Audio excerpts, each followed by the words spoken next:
Good afternoon, everyone. We'll be beginning in just a few minutes.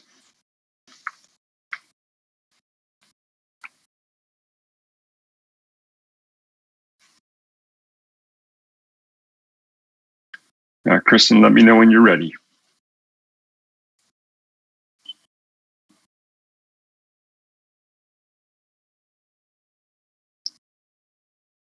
Jovan, can you hear me? Tiffany? I can hear you. Can you hear me okay? Great. Yes, I can. Great. Thank you.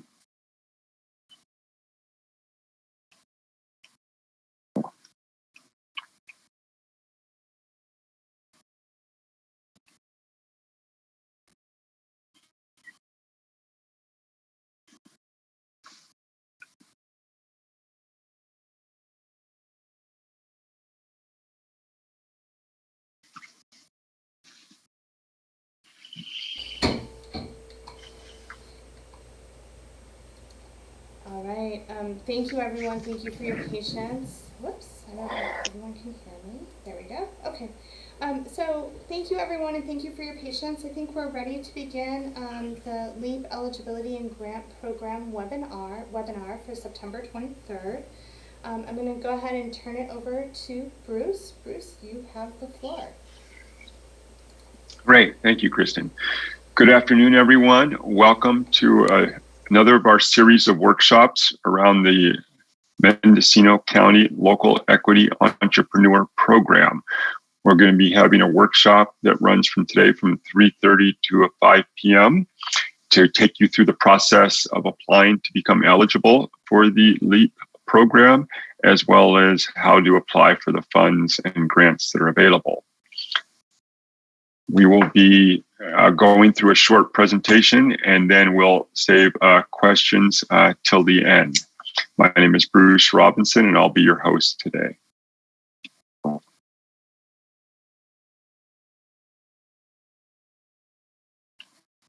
So the overview is to talk about the program. You'll meet the team that will be reviewing your applications. We'll give you an overview of the grants available and then how to apply for all the grants. Right now, I'd like to turn it over to Kristen Nevedal, the Cannabis Program Manager for the County of Mendocino. Kristen? Great, thank you. So, hello everyone, good afternoon. My name is Kristen Nevedal and I'm the Cannabis Program Manager for the County of Mendocino. How about the next slide, Bruce? So the local entrepreneur or equity entrepreneur program, known as LEAP for short, is what we're going to be talking about today. We want everyone to know that LEAP individuals can apply for grants and services to help grow their cannabis businesses in Mendocino County. And applicants interested in the LEAP program must submit an application at www.elevateimpactmendo.com. 2 applications are required, so you'll have to first apply for eligibility through the website, the elevateimpactmendo.com website, and then once you've been deemed eligible to receive funding, you can apply for the grant through a second application process. Let's go ahead and go to the next slide, please. So a little bit of background. Let's see here. I need to shrink something, my apologies. In 2020, Mendocino County was awarded $2.2 million from the Cannabis Equity Grants Program for local jurisdictions, which is being administered by the Governor's Office of Business and Economic Development, also known, and maybe even known more commonly, as GoBiz.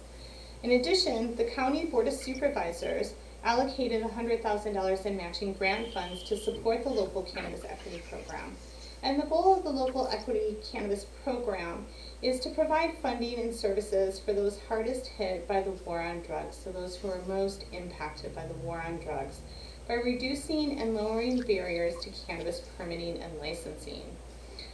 We also applied for additional funds for the 2021-2022 year, and GoBiz allocated an additional $832,000 to the county during the 2021-2022 fiscal year. Again, in order to receive a LEAP designation, you must submit an eligibility application via the website, which is www.elevateimpactmendo.com. So that's always going to be the first step. And once you're determined to be eligible, you can turn around and apply for a number of grants, which we'll cover thoroughly today in this presentation. But before we move on to the next slide, which I think we can go ahead and advance to if you don't mind, Bruce. I want to make sure that everyone knows how to participate in today's webinar. We have only the presenters are able to speak currently, but at the end there will be at least 30 minutes available for folks to participate and ask questions. And throughout the course of this webinar, you can use the Q&A feature, which you should be able to find at the bottom of your screen. So if you hover your mouse along the bottom of the screen, the Q&A feature as well as the other features will pop up. And anytime during the session, you can type your question into the Q&A feature, and we'll address written questions first. And then we'll make time available for folks who maybe are on a mobile device that can't do a Q&A but can raise their hand through other features. So we'll do some verbal questions at the end as well. We also want folks to know that we're going to be mixing it up just a little bit and moving into an opportunity to have monthly public meetings so folks can continually learn more about the LEAP program. Our first meeting, monthly public meeting, will be on October 27th from 4 to 5 p.m. This will be the last Wednesday of each month that we'll be hosting these meetings. So November and December meeting dates might get juggled just a little bit simply because of the holiday season that we're running into. And we will have registration will still be required for the monthly meetings. And during those monthly meetings, we'll talk about program highlights. We'll give some information on data, on applicants, grants, and funds so folks can stay updated on those numbers. And we'll also provide question and answer opportunities during those monthly meetings. So with that said, I'm going to put the phone on mute and the webinar on mute. And I'm going to hand the floor back to Bruce. Great. Thank you so much, Kristen. So what I want to do is introduce the team. We are Elevate Impact Mendocino. We are an outside consulting firm that helps cities and counties throughout the country administer and design and administer their equity programs. In addition to working with Mendocino, we're also working with the cities of Oakland, Los Angeles, and Sacramento to administer their programs. This allows Kristen and her team to really focus on getting your applications complete, your license renewals, etc. So we're an extension of the Department of Cannabis. We are not Mendocino County employees, but we have an extensive background in working with cities and counties in establishing their social equity programs. And we bring that perspective and history in what we do as our work as we review your applications. Again, so my name is Bruce Robinson. I'm actually from the county of Mendocino. I'm a proud graduate of Mendocino High School. I may have played some football or basketball against some of you, or your parents more likely, or uncles and aunts, but really come at this position from a position of understanding what folks are going through and survive through the war on drugs. I was in the county during the 80s and 90s when things were first launched and had a lot of friends and neighbors that were impacted by this. So I come from a position of empathy and understanding of what you all have gone through just to keep your businesses and growth going. On the line with me today are two of my colleagues of our team of 6. I'll let them introduce themselves. First is Tiffany McBride. Tiffany, you want to say hello? Hi. You want me to say so? Like hello? Yes. Hi, I'm Tiffany sorry. McBride. Go ahead. Come on camera and say hello. I've been working with Elevate for about the past 2 years, working with equity applicants, and it's been great. And it's a pleasure to meet you. Great. Thank you so much. And Jovan, can you introduce yourself, please? Hi, everyone. Jovan Johnson, originally Dayton, Ohio. Spent most of my life in Southern California. Now I live in the San Francisco Bay Area. I joined Elevate this summer. I am thrilled doing what I can to help people who are trying to grow and improve themselves and their opportunities. So happy to be here as well. Great, thank you. Not on the call today, but is our founder, Paula Groves, who may be joining us later, and Stacy Brennan and Chelsea Candelaria. This is the team that will actually be reviewing your applications, answering your questions, getting on the phone with you. Just wanted to let you know there's real people behind the screen that you send your applications into, and we're really here to help you. Next, we're going to go into the LEAP eligibility. So as Kristen mentioned, it's a two-step process. First, you submit documentation to show that you're eligible for the program. And then once we confirm that, then you can actually apply for the funds and grants that are available. So we're going to go through the first step of how do I become eligible for the LEAP program? The first thing in trying to get a LEAP designation is there's three categories. So the first one is those individuals who've already received their cannabis cultivation permit or cannabis facility business license. If you've already received that, great. That's the first step to becoming eligible. If you haven't received your permit or license yet, but you have an application in with the County of Mendocino that's considered active, i.e. you've not been deemed rejected or not accepted, even if it's 2 or 3 years old. We've had some applicants submit an application receipt from 2017, 2018 as you work your way through the system. That also makes you eligible for the grant funds and fee waivers. There's a third category for those individuals who do not have a license or permit and have not yet applied. We call this a LEAP business information. These are people from the industry that want to take advantage of some of the grant services that are available to actually start the process to apply to become a permit holder or a licensee holder. The first two categories are only eligible for the funds, the actual checks that the county will cut to you. The last category is only eligible to receive the services.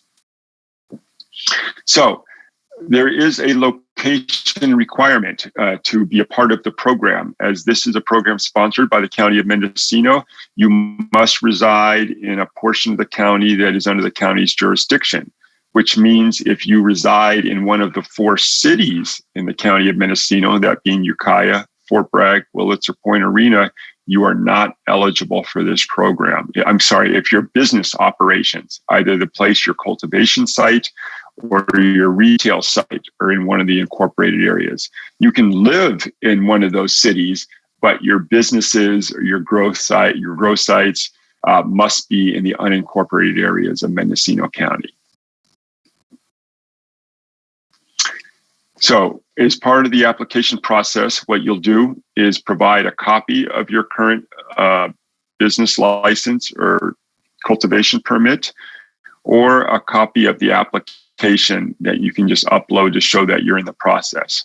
For those who are going for the business information status, you'll just need to submit a business form that says you intend to have a business in the unincorporated areas of the County of Mendocino. But the first 2 steps are pretty straightforward. You either have your permit or license, or you have a receipt for an application for a permit or license. Now I'm going to turn it over to Tiffany to discuss the equity criteria categories to become eligible. Tiffany? Thanks, Bruce. Okay, there are 5 different, criteria that you can fall into to qualify for the LEAP program. The first being camp rate, and to qualify for this, you must have lived within a 5-mile radius of the locations of the raids conducted by the the Campaign Against Marijuana Planting CAMP program. Second is a cannabis arrest. And to qualify for this, you must have a parent, sibling, or child who was arrested for or convicted of the sale, possession, use, manufacture, or cultivation of cannabis. And this includes as a juvenile. The third is a cannabis industry participant. And this is someone who has been arrested for a nonviolent cannabis-related offense or who was subject to cannabis-related asset forfeiture and has either obtained or applied for a cannabis permit/facilities business license in Mendocino County, or has worked in or currently works in the cannabis industry. The fourth eligibility or equity criteria is a cannabis industry survivor. And this is a person who has experienced sexual assault, exploitation, domestic violence, and or human trafficking while participating in the cannabis industry. And last is cannabis-related homelessness. And this is someone who has become homeless or has suffered a loss of housing as a result of cannabis enforcement. Next is, how do you provide documentation or proof that you qualify for one of the equity criteria that I just went over? So some examples of the eligible documentation for qualification is A, public records such as newspaper articles, arrest records, neighbor sworn statements, etc. B, public records such as arrest records, sheriff logs, etc. C, permits, employer verification, and forfeiture records. D, personal statements from a crisis center, counselor, friend, or family member. And E, court records, eviction notices, or statements from a friend or family member. Okay, thank you, Tiffany. So, with the documentation, just try and submit something there. I know some of these things occurred 10, 15, 20 years ago, and it's difficult to track down this documentation, but please try and find the best source you can, and we'll work with you on trying to make sure that meets the guidelines. Next, we're going to talk about the income criteria. Jovan, could you take us through that, please? Sure, thank you.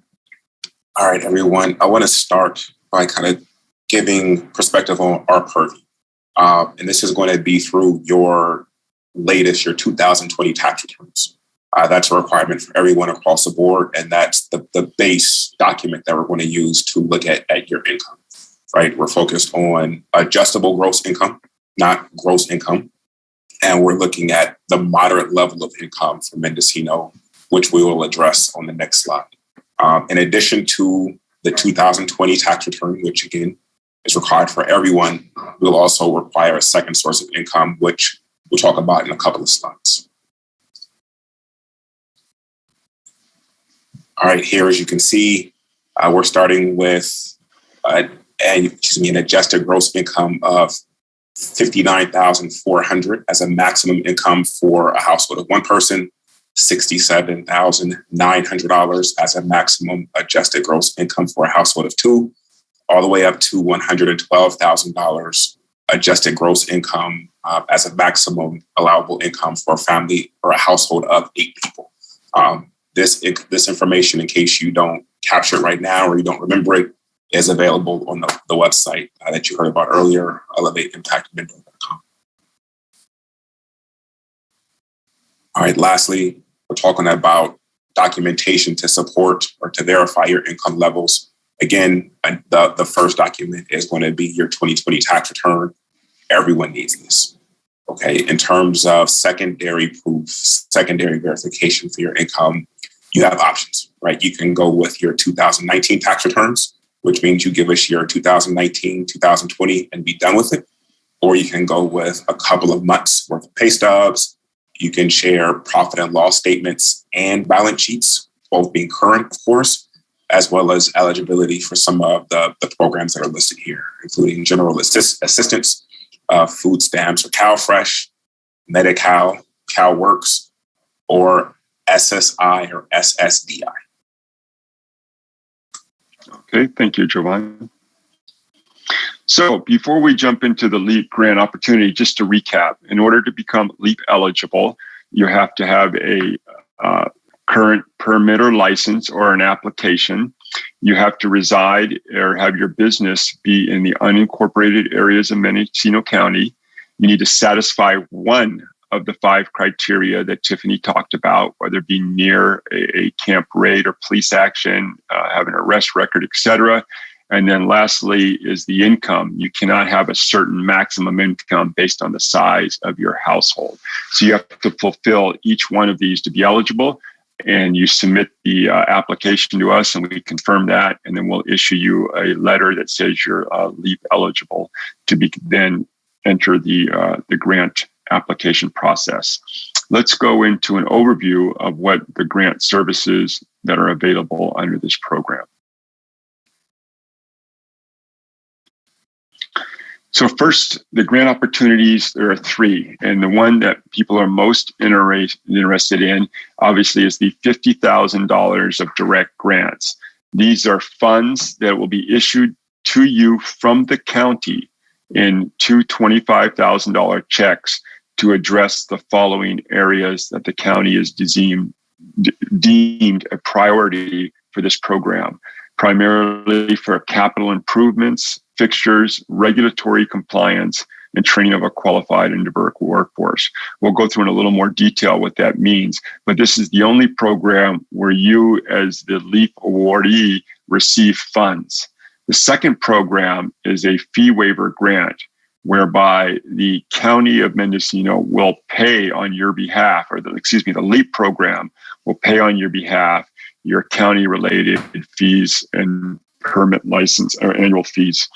This program is not eligible for state cannabis-related fees, and it is not a check to you. It is simply an internal transfer of funds within the county. The third program is technical assistance, where you will receive services offered by Elevate Impact Mendocino or other consultants to help you manage your business or apply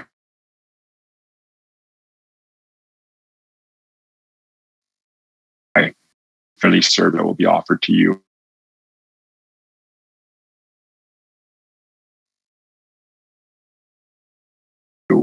So the grants for the fee waivers and the workforce development, as I mentioned, those are only for Mendocino County related permits and licenses and pre-application meeting cannabis related permits. There are also grants available for training individuals who've been deemed LEAP eligible.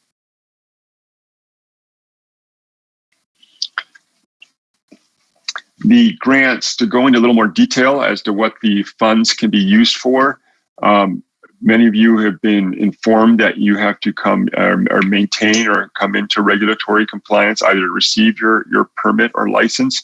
And some of the main areas we've been receiving applications for are water storage. We're all suffering through a very severe drought, and a number of applicants have asked for funds to build water storage tanks on their premises so they don't have to rely on a well solely during the dry summer months. Another area is the installation of solar panels to get off the grid or not to use gasoline generators. Another area has been to deal with road remediation, installing culverts or what have you. And then lastly, some are around CEQA requirements around stream side setbacks, building bridges over streams, etc. These are the 4 primary areas that the county is deemed eligible for the $50,000 in funds. The grants for technical assistance that all applicants are eligible for have to go into, there's one-on-one consulting, there's small business support services about how to manage your business, bookkeeping, etc. There's small business development assistance on budgeting, bookkeeping, accounting practices. And lastly, there's technical assistance about forming a cannabis cooperative association in the process to go about that, should any of you would like to create a cannabis co-op. So let's talk about the application process. How do I go through all of this to become deemed a LEAP social equity applicant? The first thing to know is that you need to go to the website that we keep mentioning. It's www.elevateimpactmendo.com. The entire process is online. You will submit documents through the web portal. and we'll review them online as well. At this time, paper applications will not be accepted.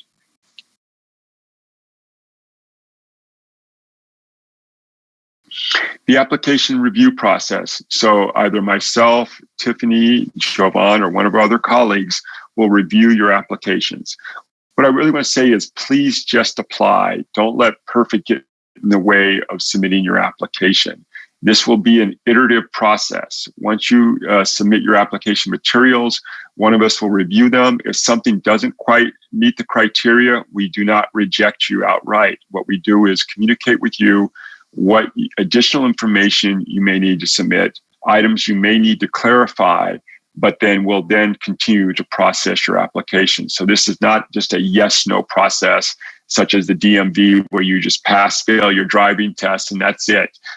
We try really hard to work with people to get their applications through the process and over the finish line so that you become eligible and do start to receive funds.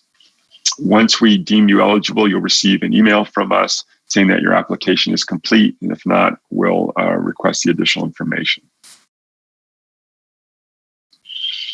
The information required for a direct grant are the actual LEAP eligibility letter that you receive from us with your specific identifier number.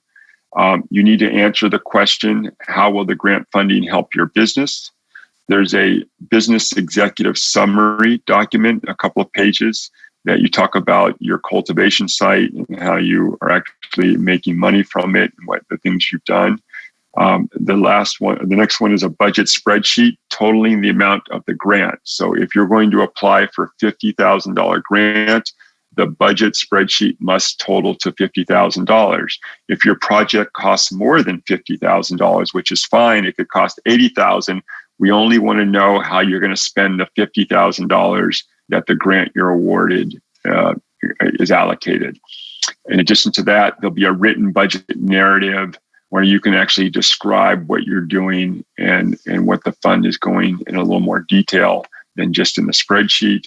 And then if there's an outside contractor involved, usually they will submit a scope of work as to the cost of their services and what they'll be doing. All this is required as part of the direct grant application materials. Once we receive a completed application, we will score it on a pass-fail basis, as in, do you have all the documents that meet the guidelines, and are they descriptive enough in what you're going to do with the funds that we provide you with? If it doesn't pass in the first go-round, as I said, we'll recontact you, ask for further clarification, maybe ask you to submit additional documentation, but our goal is to get you qualified and approved and get the funds to you as soon as we can.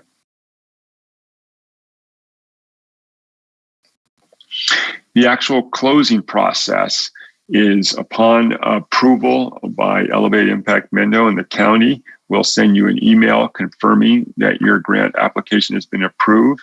We will meet virtually in a Zoom meeting where we'll walk you through the actual grant documents. We'll email you a copy of the agreement that you'll actually end up signing virtually, and then you'll submit that electronically back to us. And then that begins the process where the county will then eventually issue you a check and mail that to you, which you can just deposit into your bank account. At this point in time, we are only be processing applications for payment via check. There is not a cash option, nor is there a direct deposit option at this time. After you receive the grant funding, and just to reiterate, you'll get that check in two separate checks. The first one will be for up to $25,000. Once you spend those funds, you will submit receipts showing that the fund expenditures match the budget you submitted to us. Once we confirm that, we will then issue you a second check for $25,000 in order for you to complete your project.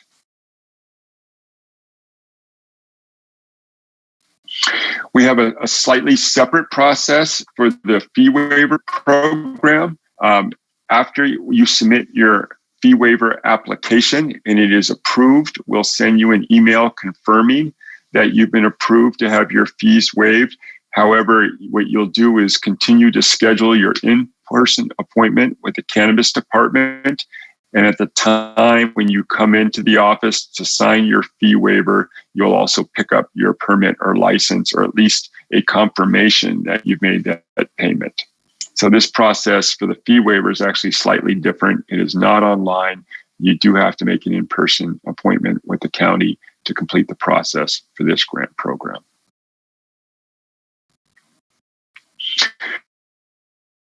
Also, as part of this program is funded by the state of California GoBiz primarily.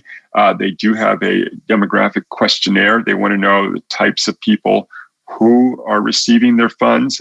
They have questions around ethnicity, gender, your military service background, etc. And we'll be asking you to complete a demographic questionnaire that helps us stay in compliance with the state reporting requirements and gives the state an idea of who's actually receiving the funds. So I think that concludes our formal part of the presentation. What I want to stress is that it's just important to get on the website, elevateimpactmendo.com, get your documentation submitted so that we can begin the process of certifying you as a LEAP candidate. And then once you receive that designation, you can begin to apply for the funds and services that are available under this program. Okay, great. With that, I think I'll turn it over to Kristen to see what we have in the queue as far as questions.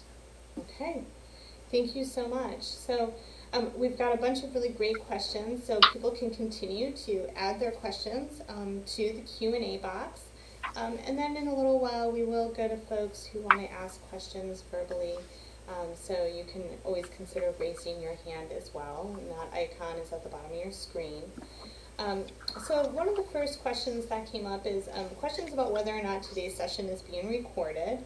And it is, you will be able to find it on the county's YouTube page. So you can just Google Mendocino County YouTube page, and then it will be in the videos section with today's date on it. So just about all of the sessions are recorded, so you'll be able to also see other sessions that we've conducted previously at that same location. A good question came in. We've got a participant who'd like to know if you need to own land to get into the LEAP program. So I don't know who would like to take that question, but I'll turn it over to the Elevate Impact team to respond. Sure. Thank you for asking that question. And the answer is no, you do not need to own land. You can be a tenant or a lessor, a lessee of a cultivation site. You need to make sure that your landlord or the person who's renting you the land understands that you'll be growing cannabis on the site. And we can do that through a lease arrangement where you share with us the lease that clearly states that you'll be growing cannabis, or we get some type of authorization from the landlord or the landowner saying, I understand this person will be growing cannabis on my land and I approve and I'm comfortable with that. And therefore they're going to be in the process to apply with the County of Mendocino for a cannabis cultivation permit.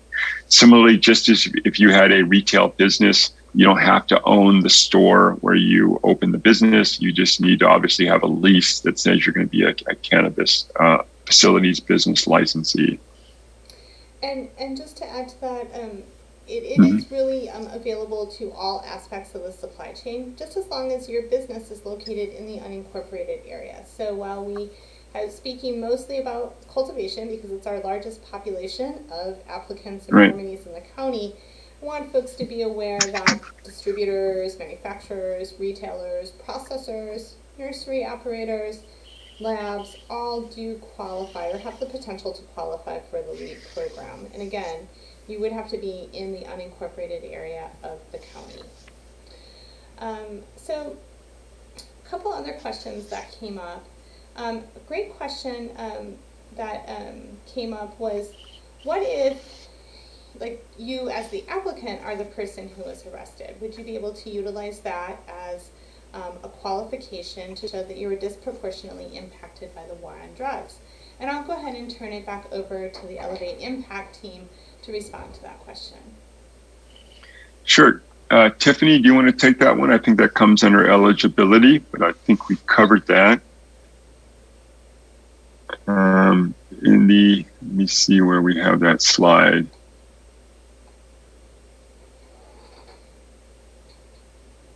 Yes. So that would come under equity criteria, the third one, a cannabis industry participant, one who was arrested for a nonviolent cannabis-related offense.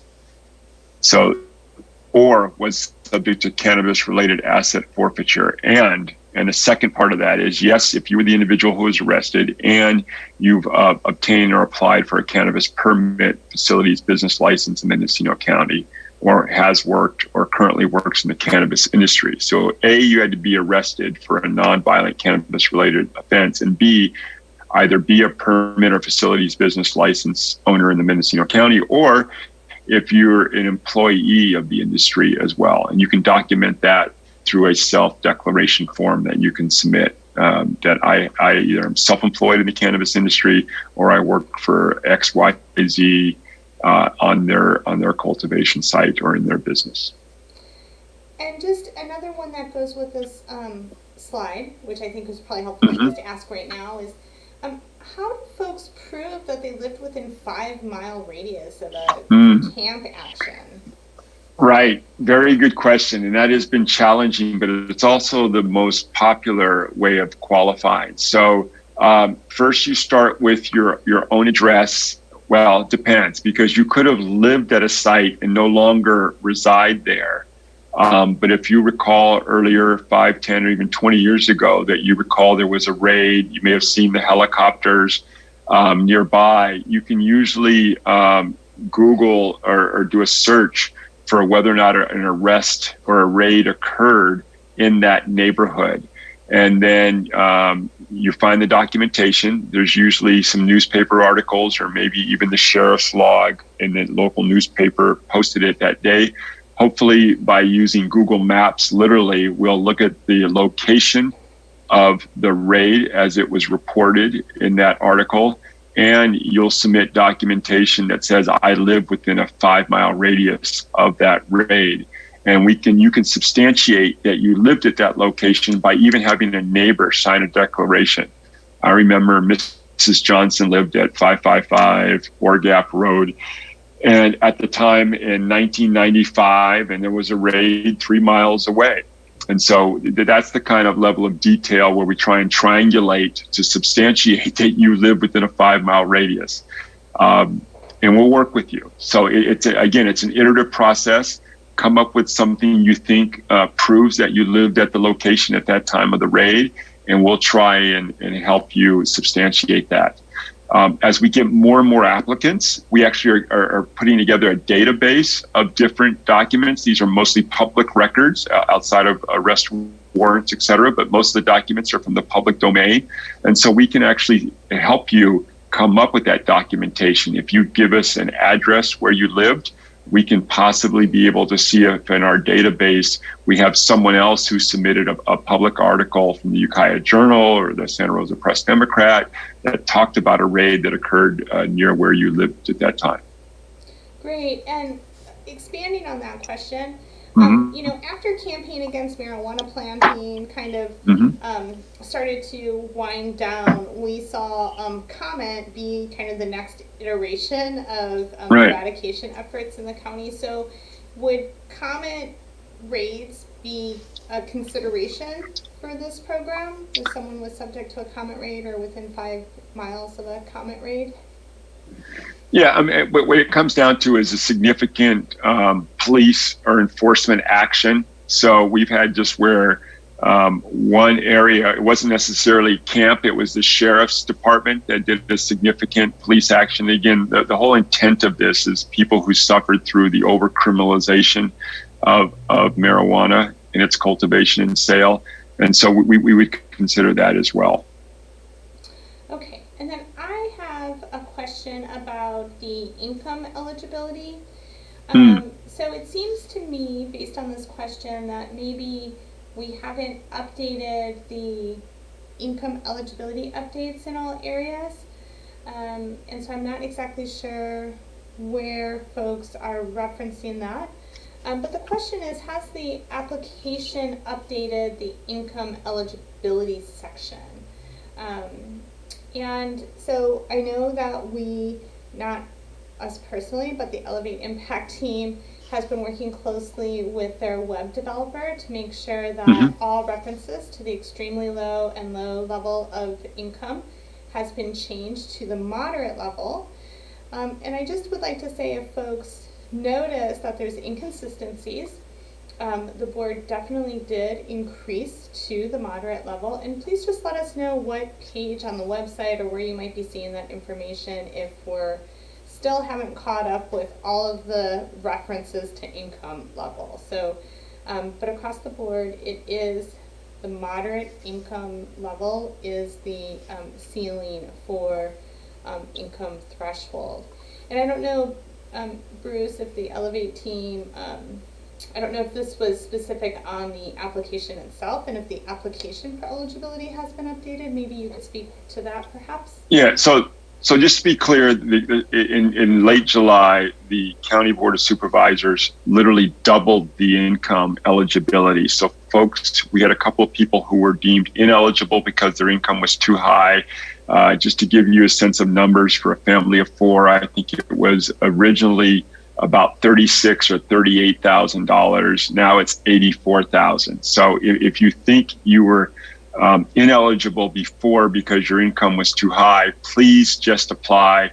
This chart is very prominently displayed in the Elevate Impact Mendo website as far as eligibility amounts, the maximum you can earn. This is what you should focus on. All right. So to be clear, these are the maximum amounts. Anything else you may have heard or read is dated information. This should be the focus of whether or not you decide to apply. Right. And we'll look into the actual websites just to make sure that's cleaned up. And I apologize for that distraction. But anyone who's thinking about applying, these are the amounts you should focus on.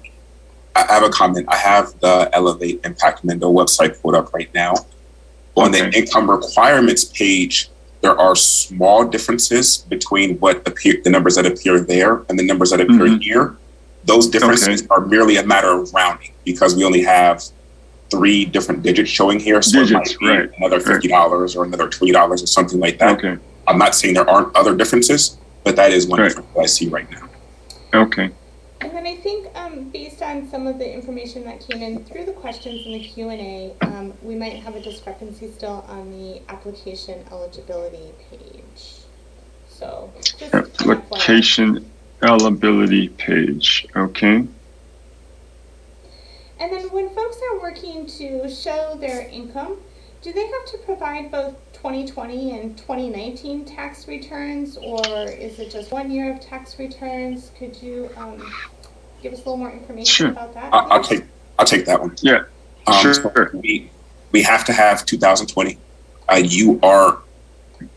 You may submit your 2019s to supply the secondary proof of income, but you don't have to use your 2019 as a secondary proof of income. You can see this slide up right now that has the other options for documents that you can provide for your secondary proof of income. But if you'd like, and you have your 2019 and 2020, you can submit both of those and be done with it. Okay, great. For the larger sums, the $50,000 grants, because they're really focused on mitigation efforts, I think in a lot of the language here, do they only apply to cultivation, or is this also an opportunity for retailers and other facilities to engage? So there's a more extensive list on the website. These happen to be the more popular uses of funds, but as long as it deals with regulatory compliance that mitigates adverse environmental impacts, that's primarily been the focus. In addition, there's an aspect of workforce development as well. But that's been the primary focus of the program. I'll have to go into greater detail on the website for the more extensive guidelines that broaden the amount or categories that can be used. There are some additional ones. These just happen to be the most popular.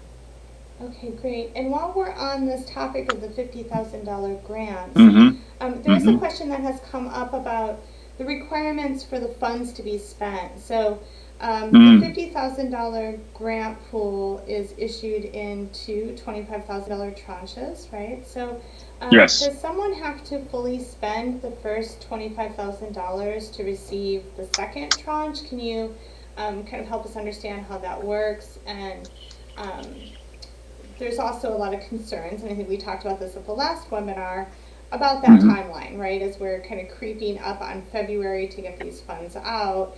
Right. How would someone maybe go about managing this timeline of two tranches on a short window? Right. So the funds have to be distributed by the county by February 28th, 2022. So that gives us a little over 5.5 months to do that. In regards to the timing, the maximum first check or tranche is $25,000. Once you've spent that, you submit receipts back to Elevate Impact, and we confirm that you've spent the money according to your budget. And then you can decide if you want to receive that second $25,000 check in calendar year 2021, or maybe receive that check the first week of January in 2022. So you split the receipt of the funds over two different tax years. That is a consideration that some people are thinking about. But it really comes down to when you can submit the receipts of your first tranche as to when you'll receive the second check. So you should take that into consideration when you do your tax planning as well as your project planning. And essentially, you also have to work with your contractor or vendor for the products that you're using or for the services they're providing. When do they need to get paid?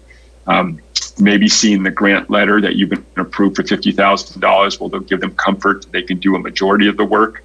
I know some of the projects are weather related, but then the timing of the payment may be a little delayed. So I would just ask you to really work with your vendors and contractors so that it can kind of fit into the parameters of the program in your own individual tax situations.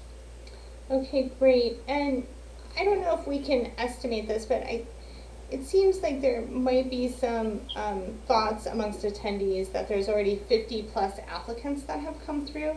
So maybe you can help us understand how many applicants are in the pool, if you have that information in front of you, and how many eligible applicants we have, because I think there might be a little concern that there won't be enough funds available, and I think it's still quite worth it for new applicants to apply for eligibility. So fair question. So the program is on a first come, first served basis, to be clear. And we do have a number of applicants in the process. We have not issued any checks at this point in time, so there is still plenty of funding available. And as Kristen mentioned earlier, Kristen, correct me if I'm wrong, we do have the fiscal year 21. Oh, you froze, Bruce. You're frozen. 20 fiscal year 22.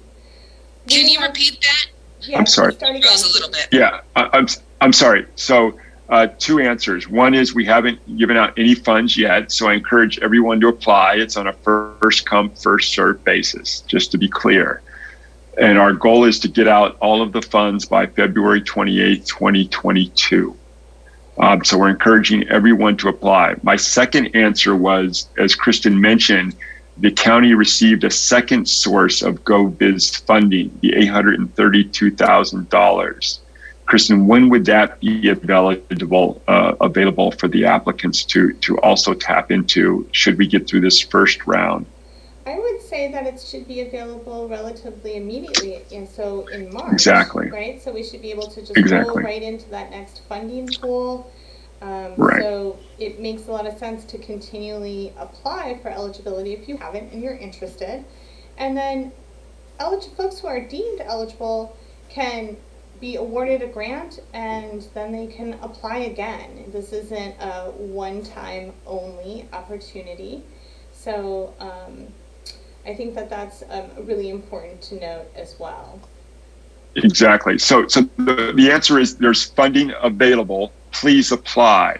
If we use up the fiscal year 2021 funding, the initial funds that Kristen referenced early in the presentation, we can then go into the fiscal year 22 funds with the same eligibility application. You don't need to reapply. We just go to a second bank account and start to tap into those funds. So the bottom line is, yes, there's funding available.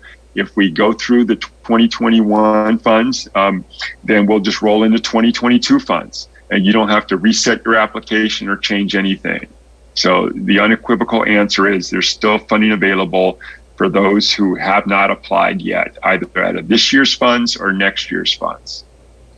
Great. And then to answer the follow-up is, as we also mentioned, we'll be doing the monthly public forums. We'll be updating you regularly on the number of applications, the amount of funds we've distributed, and the amount of funds available. I don't have that information right at my fingertips during this session, but as Kristen mentioned, on a monthly basis, in addition to what's reported at the Board of Supervisors, we'll also have a separate monthly meeting for the LEAP program to go into greater detail as to where we stand regarding applications and funding and what's remaining.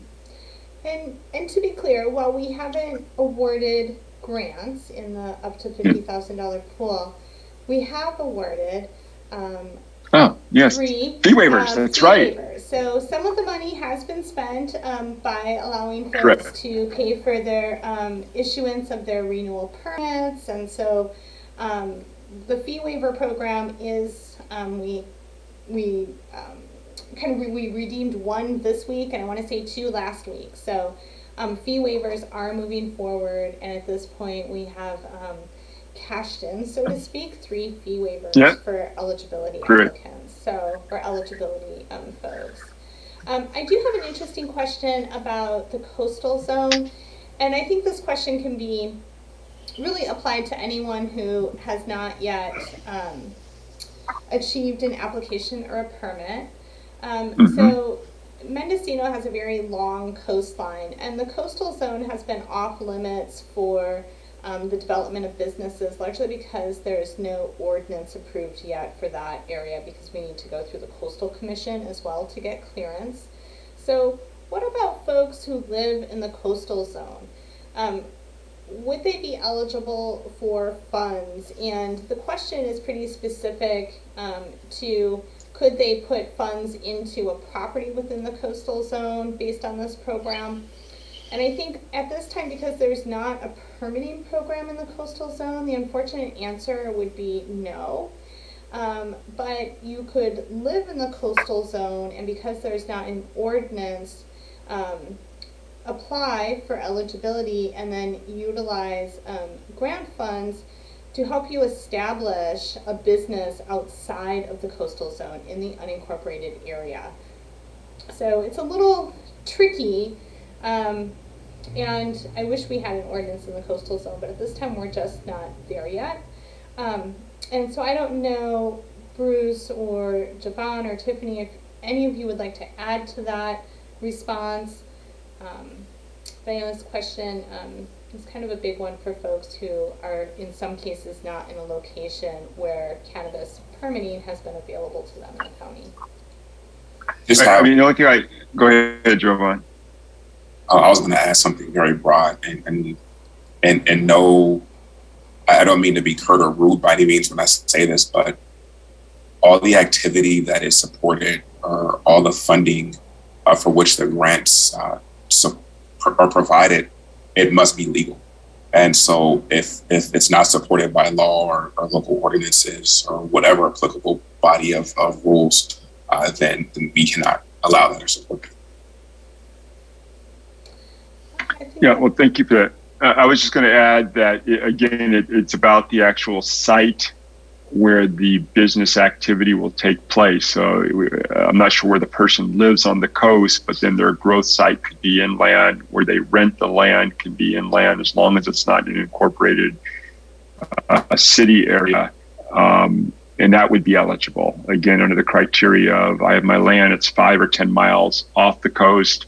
I've got a legitimate lease where the landlord acknowledges that I'll be cultivating marijuana, and that I'm going to be applying for a license or permit to do that. But I think that's more situation specific. And if you just submit your application, we'll be happy to work with you on how to get you eligible.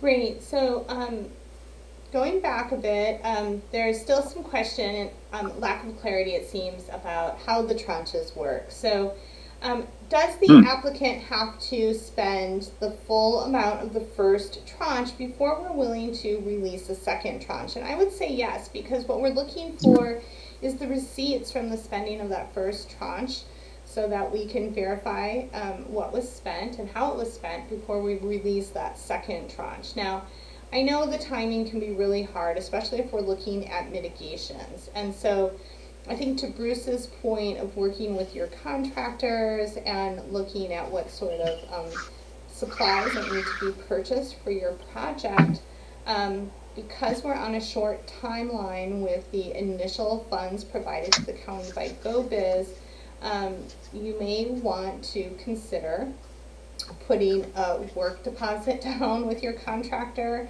to spend up some of those funds. If you're doing something like culvert installation, can you purchase those culverts well ahead of time and then spend the second tranche during the work season in the summer to finish up that work? Can you pre-purchase loads of rock from the local gravel quarry ahead of time? I think it's a challenge, don't get me wrong, but I do want to encourage people to be creative so that we can, so that it works for you. So hopefully that helped to clarify that question a little bit more. And before I go on, Bruce, do you or Tiffany or Jovan want to add to that response? Okay. I think the easier part is there's any vendor or supplier will happily accept a deposit and give you a receipt for that deposit ahead of time. So I don't think that'll be the issue. I think the more challenging one is if they do the work ahead of payment. And again, I would just encourage you to negotiate with them. Perhaps we can get on the phone with them or send a letter that shows you've been awarded a grant, and it's just a timing issue. But the prepayment for products or services is usually not an issue with suppliers and vendors. And therefore, you take that receipt that you prepaid for the service and you submit it to us, and then you get your second payment of up to $25,000. Great, thank you. And then what about like larger projects? So what if I'm an eligibility applicant and Javon's an eligible applicant, and we live next door to each other on the same road, and we've got a big project that we both want to apply for, so we can pool our funds to manage this larger project. Is there, would that be okay? Is that something we could do? Yeah, no, great question. So each applicant has to be verified on their own. So we've had actually a family where both parties were subject to a camp raid. They had two actual licenses, a cultivation and a cannabis facilities business license, and they applied separately under each license for different grant programs. So as long as each applicant is eligible, you can do a shared project, you can be part of the same business, but you have to have each applicant eligible on their own as far as verifying their income, the location, and they're one of the eligibility criteria, whether it be within 5 miles of a camp raid or personally arrested, et cetera, et cetera. So the answer to the question is yes, you can pool. Two applicants can work on the same project. Each one would have a budget for up to $50,000. Someone pays for the solar panels, someone pays for the water tanks or what have you. But the answer is yes. Okay. But again, and so similar. Just apply, and we'll work with you to find an answer. Okay. So a similar question: what if I'm eligible and Tiffany is eligible, and we start a company together? Can we both apply for funds to help support the development of our new company that we're co-owners in or in a business venture together in. Right.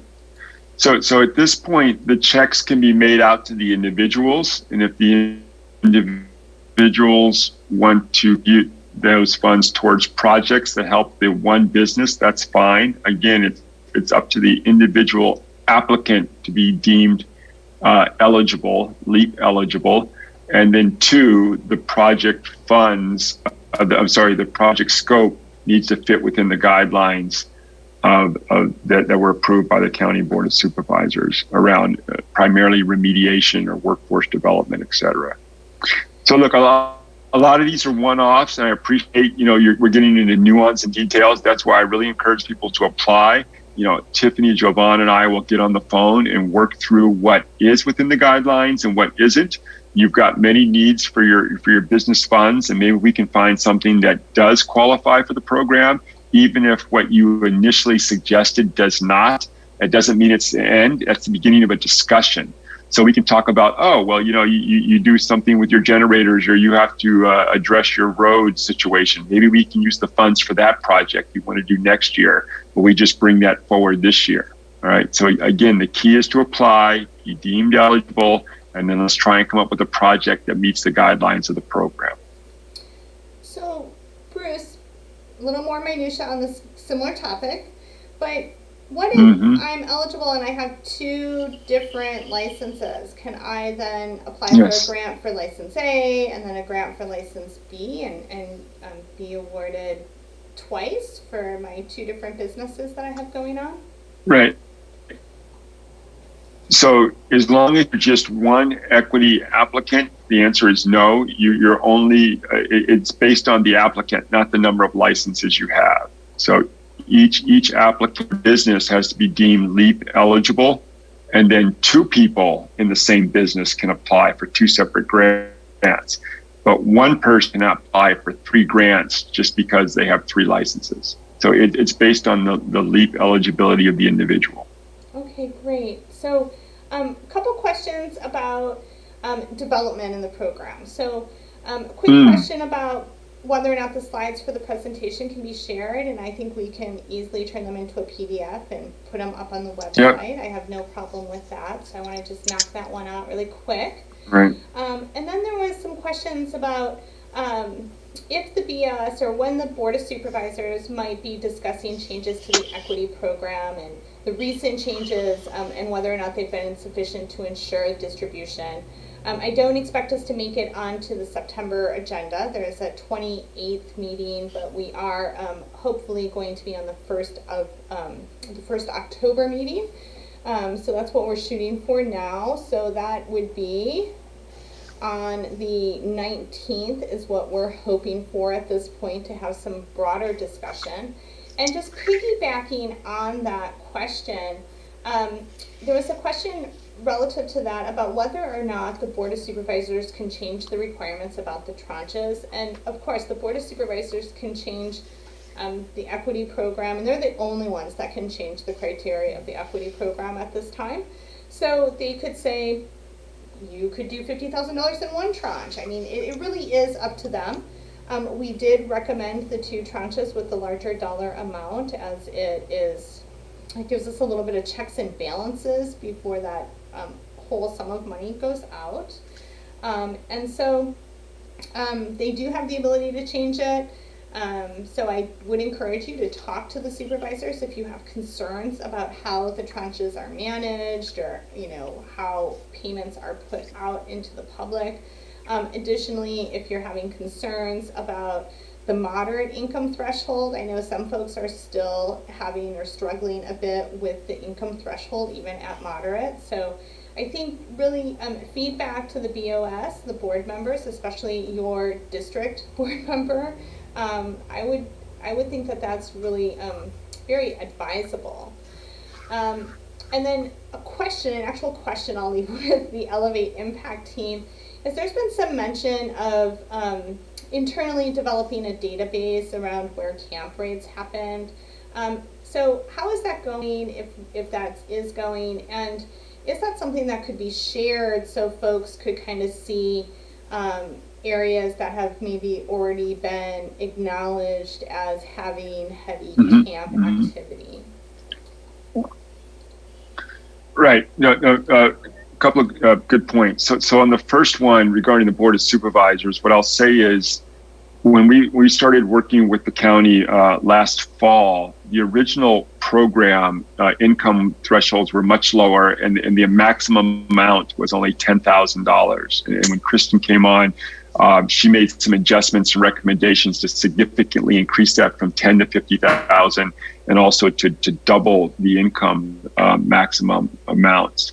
So I think that's notable because we did adjust the program and convince the Board of Supervisors that these were good ideas. So just to echo what Kristen was saying, please give your feedback. The program can be changed, but it can only be changed legislative action by the Board of Supervisors. That's not something Kristen can do or Elevate Impact can do. That requires your feedback to the board, and we're listening is the point. So your commentary is not falling on deaf ears. It's finding its way into the legislative action of how the county's operating. The second point, I'm sorry, Kristen, just remind me of. Well, let me see if I can find it, because I'm sorry. I just wanted to address that last one. Oh, so the tranches. Can the Board of Supervisors, oh, yes. I think, change the tranches? Yeah. Right. Yeah, so it can be changed. I mean, a lot of the aspects of the program can be changed. I think the Board of Supervisors wants to understand where we are in dispersing the funds, what has been some of the feedback and challenges of people being qualified. And so we'll convey that to them. Regarding the raids, that's what it was, the locations in the database. At this point, what I would say is submit whatever documentation you have in regards to what you think may qualify you, and we can help make sure that documentation meets the guideline or provide you with additional documentation. So I'd rather have people just apply and get their applications in instead of waiting to see, oh, I'm not sure if my house at the time I lived back in 1995 was near a raid. Come up with justification you think will support it, and we'll work with you to substantiate that. We can look at the October meeting, maybe putting a list of already previously approved addresses that were within a 5-mile radius of a camp raid. We can look at doing that, maybe even putting it on the website. But a lot of these things are individual specific. And so what I just want to encourage people to do is apply. You will not be deemed forever banned from the process if your criteria isn't met in the first go around. The key is just submit an application. And if your eligibility criteria needs a little more refinement or a resubmission of documentation, we'll do that. But at least most importantly, your application will get in front of us and we can work towards getting it completed that much more quickly. So I'm going to push back on the person asking the question and say, just submit your application with what you have. Eligibility is only one component. There's still income eligibility. There's still location eligibility. I wouldn't let yourself be held up by not checking one of the 5 boxes around eligibility. Get your applications in. Okay, great. So let's talk a little bit about the application process itself, if we can, because there's a few questions around that. Sure. So is there a way to do a status check on an application? So whether that's an eligibility application or a grant application, what's the best way for folks engaged in the program to check in? Great question. So once you've submitted your application, you'll be assigned an underwriter. That will be myself or Tiffany or Jovan or one of our other colleagues. So you'll have a point of contact, someone you can email or call. And so what I suggest is once the person who's reviewing your application, usually when you submit an application, it's assigned to one of us. We'll introduce ourselves via email shortly after submitting your application. And then we'll send you a list of additional documentation or questions we may need if the initial submission wasn't quite complete. And once you've submitted that, I encourage you just to email us weekly and say, how's my application? Do you have everything you need? We have multiple applications that we're processing. There's nothing wrong with a little polite persistence. And I have people do that and I say, no, it's in front of the county or we're in front of our review process and we'll get back to you next week. So we welcome the frequent dialogue and communication, I would say just on a weekly basis, just kind of email and say, what's my status? Do you need anything else from me, et cetera? We welcome that type of communication. So once you've been assigned a point of contact, I would say consistently email them on a weekly basis until you're finished.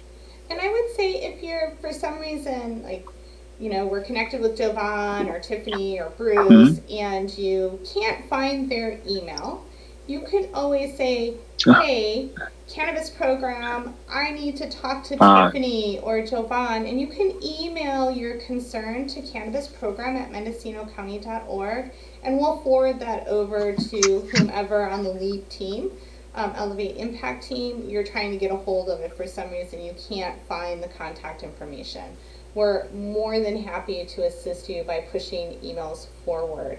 But I also have some questions coming up around timing. So around how long does it take? Because we've got an attendee who applied and did an initial Google meeting, but it's been almost a month and they haven't heard back yet. So they know now, I think, that they can check in, but is there something else they should be doing, or kind of a timeline that they should expect when starting this process and working through it?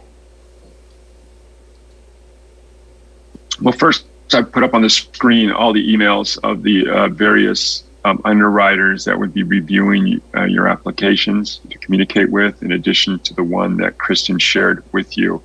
The program is new to the County of Mendocino, so we're literally designing it and implementing it and trying to process applications at the same time. So we are, and the county is understanding how to institutionalize the process. So you have to bear with us as we get it standardized, frankly. I would say, though, you should hear from someone within a week or so after submitting your eligibility application and or your direct funding grant application as to what would be the next steps. If you haven't, please email the person you've been assigned. If you haven't been assigned one, you can, as Kristen said, contact the Mendocino County Cannabis email account, and they'll make sure that for some reason, if we missed you, that we'll get someone assigned to you as soon as possible. Yeah. This is a very, sorry, go ahead. Please, no, the floor is yours. I have a very brief follow-up, and I want to be careful in terms of protecting everyone's privacy. But for the person who submitted that application, I did an internal search and saw that you have been assigned to someone, and there has been some work done on your account, done on your application. And that's all I want to say here. And so I'll message my team members outside of here. Okay. And with your information. Pulling it up. Kristen, we have about 10 or 12 minutes. I don't know if you want to open it up to phone callers just to make time for them as well. But I think okay, I have a great. couple more questions in the queue that I think are important. I think we can get through them and do folks that have their hands raised. So sure. A couple more questions. With the eligibility, is there a ranking system that you utilize for folks who were more disproportionately impacted than others? So is being arrested and serving time ranked higher in my eligibility application than perhaps being within 5 miles of a camp raid? How does that work? Could you give us some more information on that? Yeah, so that's a fair question. There is not a ranking. As I mentioned before, it's a first come, first served basis. So once you're deemed eligible, everyone is at the same level. It's based on when your application was submitted. But I want to reiterate, there's plenty of money available. If we go through the fiscal year 2021 allocation, we have the fiscal year 2022 allocation to dip into. And I don't foresee that the people we have who submitted applications plus those who may submit, we would be out of money at this time. I don't have a calculation of that yet, but again, just please apply. But there is no prioritization or ranking based on the level of impact of the war on drugs at this time. It's a yes, no, on, off type application.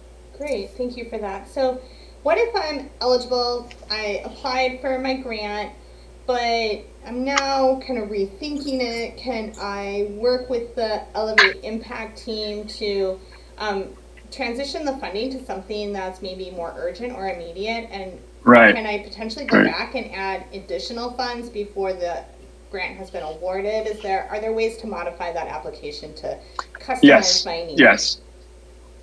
Very, very good question. We've had that happen where someone said, you know what, I don't need the solar panels as bad as I need water, right? The drought is just crushing me. And so I really need to put in some water storage tanks. And so, yes, you can adjust your budget. You can adjust your use of proceeds. If you do it after you receive the first check, you better check with us before you spend the money, because then we're starting to get to, well, you told us you were going to spend it on this, but then you ended up spending it on project B. We would like to know ahead of time, but just because you've submitted one budget and one project doesn't mean you can come back to us and say, I need to change the urgency of when I do my projects, and I'd like to resubmit a second budget that is of a higher priority to me and my business. And please forget the first budget or delay it to the second funding year. The bottom line is we'll work with you, but please communicate before you do things, before you spend money, and make commitments to make sure it's okay. Okay, great. We are flexible. The bottom line is we are flexible. Okay, great. So let's go. We have a couple callers, and so let's see if we can do that. And then I think I can wrap up the last question in a closing moment. So okay. The first caller, Good. I apologize. I think I'm probably going to say your name wrong. It's a Hawaiian name, and so I'll do my very best. It looks like Lanakaya Rodriguez. And so I'm going to go ahead and allow you to speak, Lanakaya. So you should be unmuted.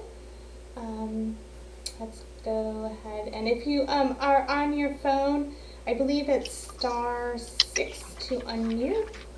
But it looks to me like you're still muted, Lanakaya.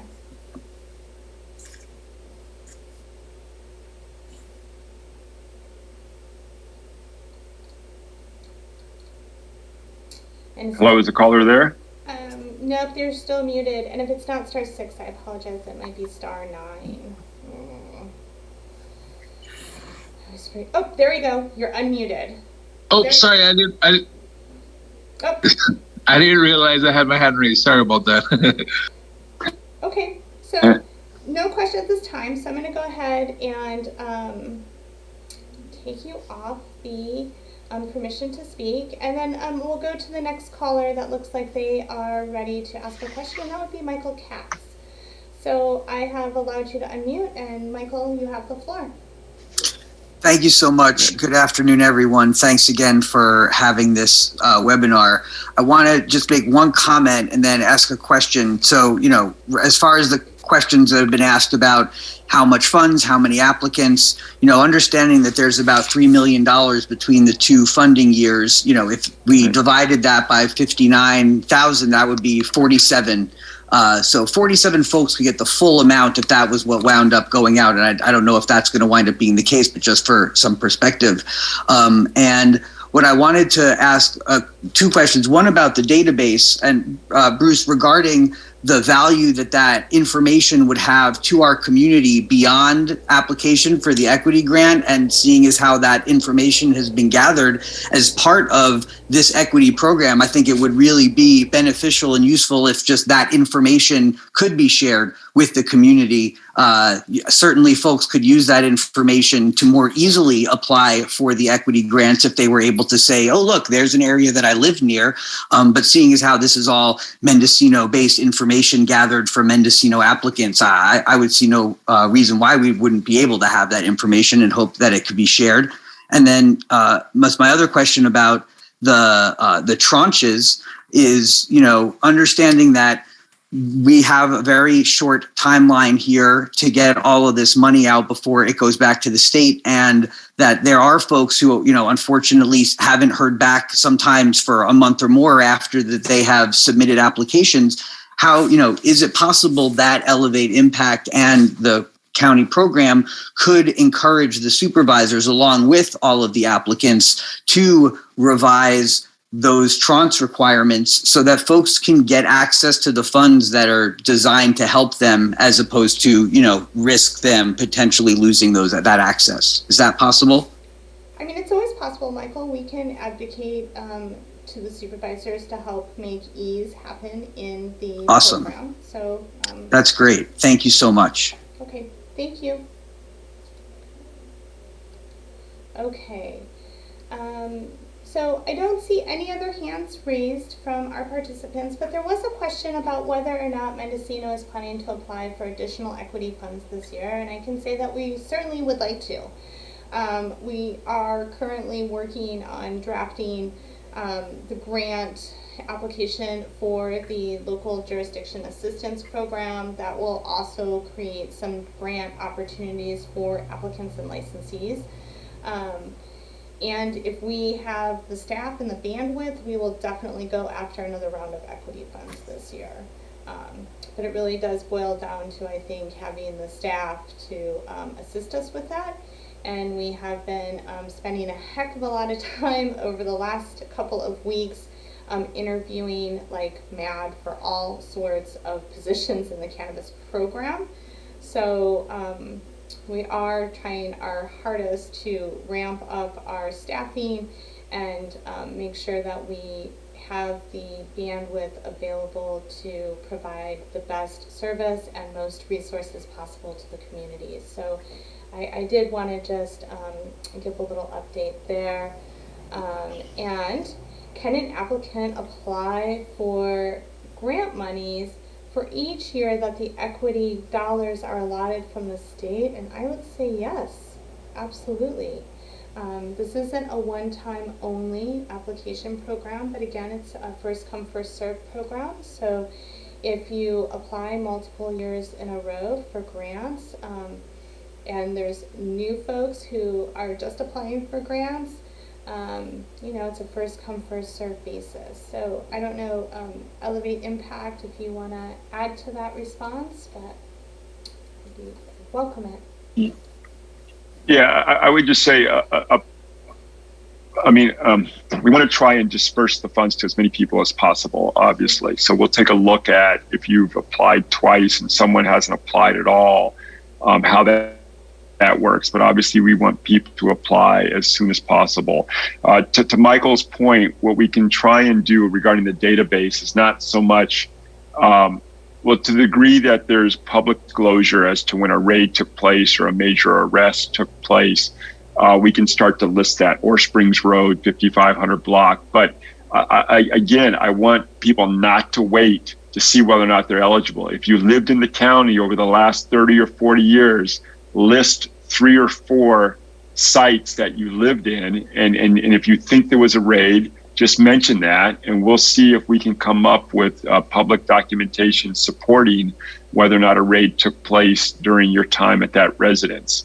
The importance of that is obviously you get in the queue earlier, and then you'll be deemed on a first come, first served basis as having submitted your application earlier versus waiting and searching whether or not you think you qualify. Also, just because you do not qualify under the raid criteria doesn't mean you may not qualify under the other 4, right? It's not a one and done, or you can't reapply under a different eligibility criteria. Once we hear your story, what you've done in the industry, how the war on drugs has impacted your life, we may find out that you're eligible under a second or third criteria as well. Thus the importance of just applying and not waiting for a technicality of whether or not you were near a raid.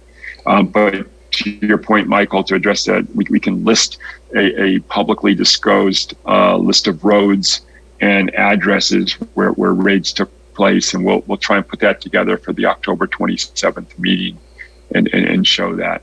And so I have a question about the raids too. You know, sometimes finding an article or a police report, right, or a mention of camp working in said watershed, sometimes that can be really challenging. But what if I've lived in, like, up Spy Rock, for example, that area was subject to raids on a regular basis? Can I get just letters from my neighbors who are old timers, perhaps, to just say, yes, we experienced raids in these years or every year?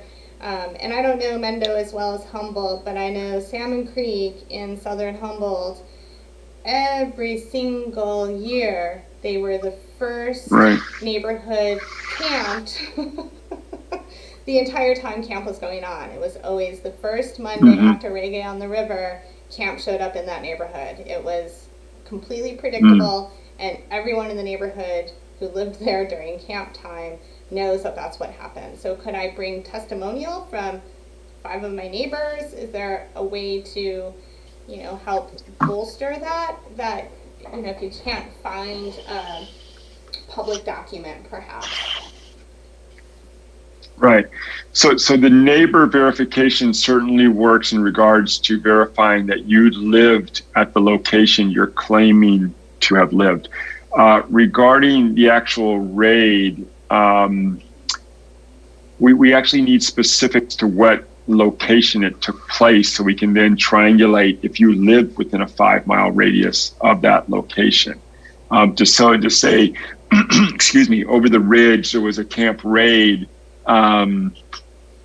We need to be a little more specific than that. So we'll try and work with people to see how we can substantiate it. And again, we are starting to collect addresses, and some of them are quite concentrated, right? Very much east of Laytonville seems to spot year in and year out, ironically, versus say, off Navarro Ridge Road on the coast or what have you. So I would say is just apply. We'll try, put down what you know as the facts of your situation, and we'll try and work with you to certify. I don't want people to get caught up on that. I want them to get their applications in, and we'll find a way to work with you to substantiate your eligibility status to the best we can. Okay, great. So we are at time. And so I'm just wondering if there's any closing comments from the Elevate Impact team before we end the webinar for today.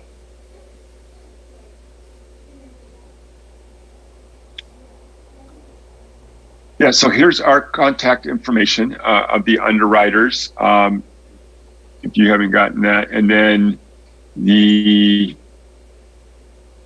elevateimpact.com website. You can always email questions to us. The only thing I can say really is to really encourage people to apply. We still have funds for fiscal year 21. We can tap into funds for fiscal year 22. The county plans to reapply again for other sources of funds to hopefully keep this program going. We're here to work with you. We have a background in working with equity applicants throughout the state. Some of us are from the county, so we understand some of the challenges that folks have gone through. And we're just really encouraging people to apply and see you through the process. We look forward to meeting with most of you again at the end of next month. There'll be a next session available at that time as well. And as always, you're able to contact your underwriter directly. With that, I want to thank everyone. I want to thank the local radio stations that had us on last month. The Cannabis Show, Steve Hodge on KMUD. That's also a good source of information. Hopefully, they'll have us back again in a month or so to give an update on the program. We were also on KZYX, the Cannabis Hour with Jen Prokai, and really appreciated their support as well. That's it for me, Kristen. Unless Javon or Tiffany, you want to add anything? All right. Well, thanks everyone. And a quick reminder, you can join us again for more discussion about the LEAP program on October 27th. That'll be from 4 to 5. We'll make sure we get an agenda up on the website and a Canon note out to everyone, and the Elevate Impact team will make sure that they also push the date forward to their email list. So with that said, I think we can go ahead and end the webinar and wish everyone a good weekend. So take care, and we'll talk to you all soon. Great. Okay. Great. Thank you all for coming. Bye, y'all. Have a good rest of your